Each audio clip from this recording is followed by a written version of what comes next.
Goeiedag, ek groet jou in die kosbare naam van Jesus Christus. Het jy al ooit gehoor van 'n Chinese bamboesboom? Hierdie boom vat 5 jaar om te groei. Elke dag moet die grond bemest en nat gemaak word. Maar hierdie plantjie breek nie deur die grond tot en met die 5de jaar nie.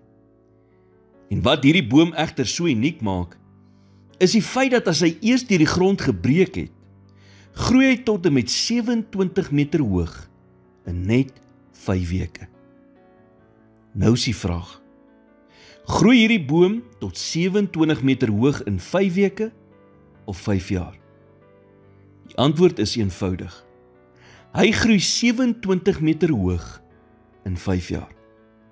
Want as daar op enige oomblik in die 5 jaar gestop word om die saadjie te voed en water te gee, sal daardie saadjie doodgaan in die grond. Dalk voel jy vandag soos 'n bamboesboom.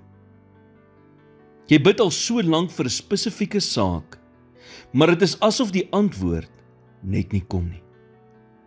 Of jy wag vir God om vir jou deur te kom in 'n sekere situasie in jou lewe, maar dit gebeur net nie. Die Bybel leer ons egter om te vertrou op God se tydsberekening. Psalm 27 vers 14 sê, wag op die Here, wees sterk en laat jou hart sterk wees. Ja, wag op die Here. Een ding is seker, voor 'n deurbraak is daar altyd eers 'n wagperiode. Die vraag is dus nie of ons sal wag nie, maar eerder, hoe sal ons wag?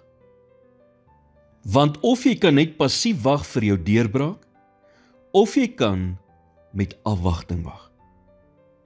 Iemand wat net passief wag, hoop iets goed sal gebeur en is bereid om te wag om te sien of dit gebeur. Maar na 'n kort tydjie gee hy op en sê, dit is dit. Ek het nou lank genoeg gewag en niks het gebeur nie. Die persoon wat met afwagting wag aan die ander kant, is hoopvol en glo dat die deurbraak enige oomblik gaan kom. Sy geloof is nie passief nie. Sy hart is vol hoop en hy verwag dat sy probleem enige oomblik opgelos sal word.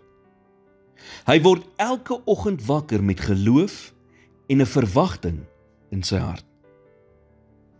Watter een van die twee is jy?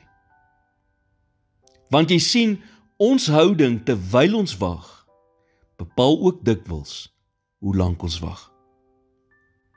Here, ek vertrou U met U plan vir my lewe en dat alles op U perfekte tydsberekening sal gebeur. Help my om geduldig en getrou te bly in tye van wag, selfs wanneer dinge moeilik en onseker is. In Jesus naam bid ek dit. Amen.